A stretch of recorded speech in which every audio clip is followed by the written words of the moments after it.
I had a girlfriend. We were in love. Kala ko nga, siya na. Sa duration ng relationship namin, eating and food trip, yun lagi yung date namin. But she goes sa gym regularly. And I just thought, mahal naman niya ako eh. Tamad ako sa mga ganyan. Tumagal kami ng 3 years. And from 29 na waistline, I am now at 38. I noticed she became colder. When we eat sa labas, ayaw niya na akong ka-holding hands. Ayaw na din niya magpasundo. She even said one time, "Dati, may 6 packs ka. Balik mo yun, kasi mas gusto ko yun." I tried. Believe me, I did. Kaya lang as you grow older, lalong nagiging difficult ang losing weight. Hanggang one day, I caught her cheating on the act. Umuwi kasi ako noon ng maaga galing out-of-town convention to surprise her. But I guess, ako yung may surprise. Instead of saying sorry, she frankly told me that she hated how I look and left with a guy na nakilala niya sa gym. Up to this date, nakakatanggap pa rin ako ng messages galing sa family niya. Magpapayat lang daw ako, babalik din naman siya. Ako si Jim. Should I lose weight to get her back?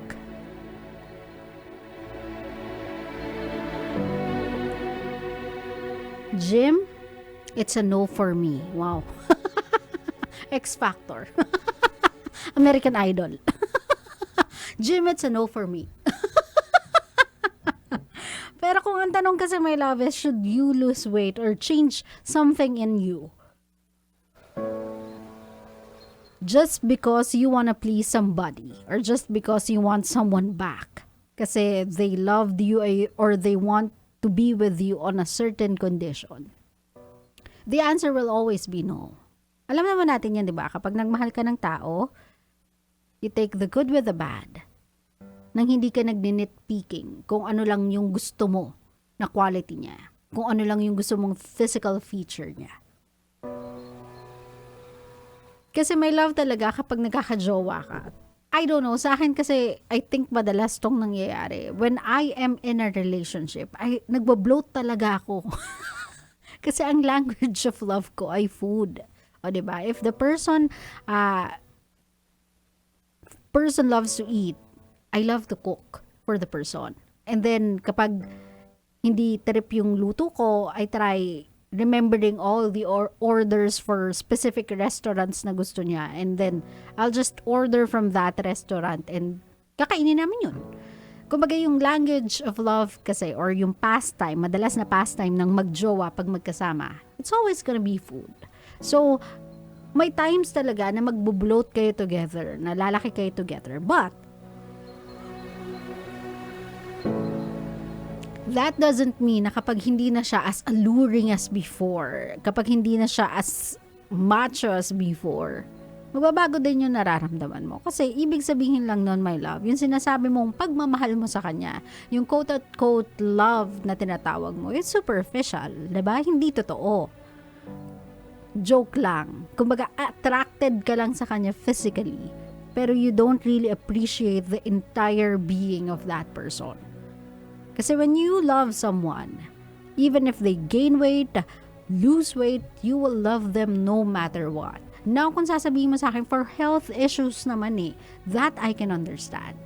Kasi diba, as couples, as partners, as sabihin na natin, two people who are in love in a relationship, for the sake of that person, you will encourage yung taong yun na, tara, mag-road to fitness tayo.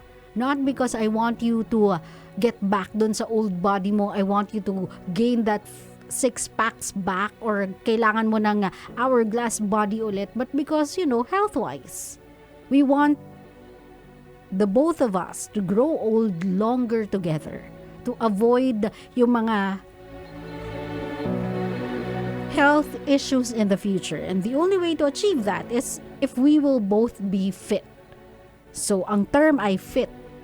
Hindi thin, hindi hourglass body, hindi six-packs abs, hindi ma-biceps, but fit.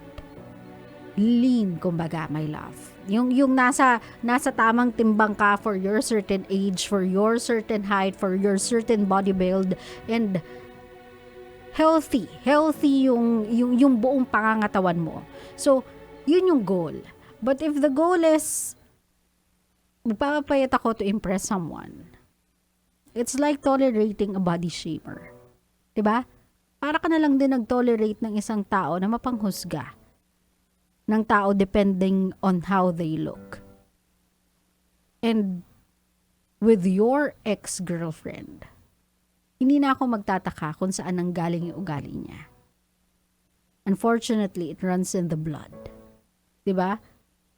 For her family to send you a message na magpapayat ka lang, babalik din naman siya. 'Di ba? Parang the audacity. Audacity.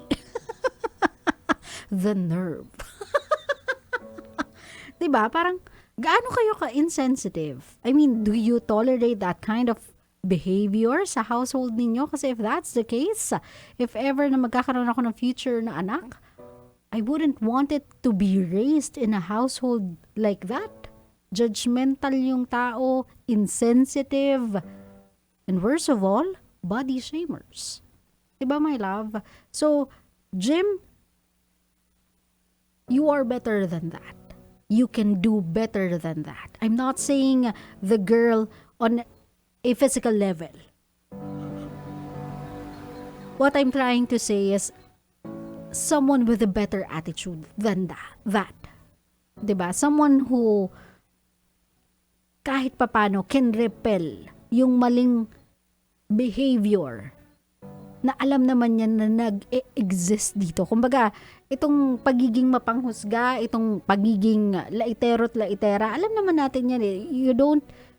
You cannot say na, hindi, ito kasi yung kinalakhan ko, sa amin okay lang to. No.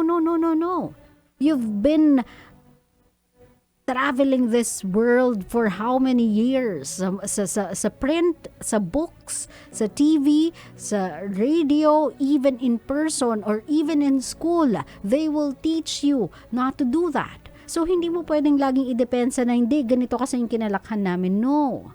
That is your choice. Staying like that is no longer a force of nature, no longer because of the kind of upbringing sa'yo, but because you choose to be like that. Ignorance is not even an excuse, my love. Hindi mo pwedeng sabihin hindi mo alam na mali yun. Kasi again, a lot of instances in your life, sa laki or sa tagal na ng lifespan mo on earth will tell you that judging a person by how they look is not nice, not polite, not proper, not humane. Kaya, Jim, you can do better.